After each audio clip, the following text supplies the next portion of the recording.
everyone, welcome. My name is Phoenix, and this is the Consumer's Guide to Filmmaking. Texas Chainsaw Massacre, 2022, David Blue Garcia.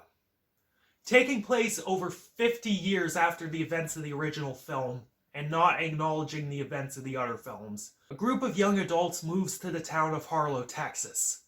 Run down and abandoned, these young adults look to revitalize it after buying all the property and selling it at auction. However, one resident does not wish for them to be there. That resident is the man known as Leatherface. After Leatherface's mother dies while being forcibly evicted from her home, Leatherface goes on a rampage, and these young men and women that bought up the town must find a way to survive before they become victims of Leatherface's trusty chainsaw. This was indeed a film that I watched. Oh my god, this was an incredibly dumb follow-up to one of my favorite horror movies, if not my favorite horror movie. Fuck. Texas Chainsaw Massacre is my favorite horror movie. Fuck off. Anyways, in general, Texas Chainsaw Massacre 2022, this film just doesn't do any of the things that made the original so brilliant. Admittedly, the film does have some occasionally nice shot composition. There is some decent framing and blocking for some of the shots, at least for a slasher film. That shot of the swinging door and behind it is Leatherface fighting one of the kids with a cleaver is kinda cool. Also, the opening of the film was kinda creative. It began with this fake documentary about the events of the first film, and the title of the film was shown as part of the TV special. Quite seamless and well presented. Most of the time though, lighting and framing wise, it looks like most other disposable horror movies from the past, decade. But I think as a slasher, the special effects and set pieces are kind of fun. Especially in the second and third act. That's when they ramp up the goofy shit, and that's when I was entertained. I pissed myself laughing when Leatherface chucked a hammer at one of the girls and sent her down the stairs and through a floor. That was amazingly stupid. The entire bus sequence where people were getting chopped up left and right was really funny. All the blood and guts looked solid and well presented, hiding any sketchy looking effects decently with the lighting. I was generally really impressed by the gore, as it was over the top and it was pretty seamless. A fun time, really. But the writing and acting leave much to be desired. The acting is, I guess, fine, as everyone does their job and tries to work with the material. Elsie Fisher, known for a role in 8th Grade, that's a really good movie, and I hope Bo Burnham makes another one soon.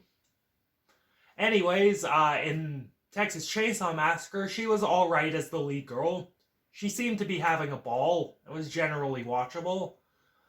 But, man, a sloppy script is a sloppy script. Now, to be fair, I haven't seen any of the Texas Chainsaw Massacre sequels. Number 2's a priority, because Tobe Hooper directed it. That's about it. However, what makes this film so annoying is that it's blatantly aping off the success of Halloween 2018. But there are also other dumb things about this movie as well. Firstly, this film has the obnoxious subtext of school shootings and gun control. It is so ham-fisted and upfront about it. The original movie was at least subtle about the veganism message, but at least the end of the school shooter arc, with the school shooting survivor overcoming her trauma by filling Leatherface full of buckshot, was fucking hilarious. None of these characters are at all charming, unfortunately, and it lacks any of the intelligence of the original movie. But once we introduced Sally Hardesty, the original final girl from the Texas Chainsaw Massacre, that's when I got fucking annoyed. She became the badass cop and is grizzled like Laurie Strode, but it comes out of fucking nowhere and is not as cool as Halloween 2018. The only interesting thing that happened with her was Leatherface snubbing her.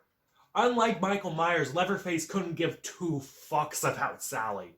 Sally's death was also super fucking telegraphed, And aside from it looking kind of cool, or getting lifted up on the chainsaw, that was kind of fun, it really did nothing for me. And then at the end, after we think we've defeated Leatherface, the two sisters drive off in a self-driving car. I don't know when this takes place, but I'm fairly certain the self-driving cars that exist aren't consumer ready yet. And, we think we're gonna get the happy ending. Something a little different, and something that would bring an end to the Texas Chainsaw Massacre saga. But fuck you!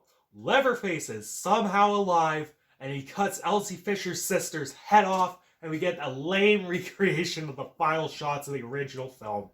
Eat a dick. It was bad, and I rolled my eyes so fucking hard at it. Oh god. Overall, well, the gore was pretty funny and had the occasional nice shot. Texas Chainsaw Massacre was a dud. The script was a meandering mess, and I was thankful that the film was only an hour and 20 minutes. In and out, just like the original, just nowhere near as good. If you're a slasher fanatic, you might get more out of this than me. I don't know. Otherwise, just rewatch the original and skip this. And I am feeling a 4.5 out of 10 on this one. There are elements that work, but mostly this is trash. Catch you later, guys.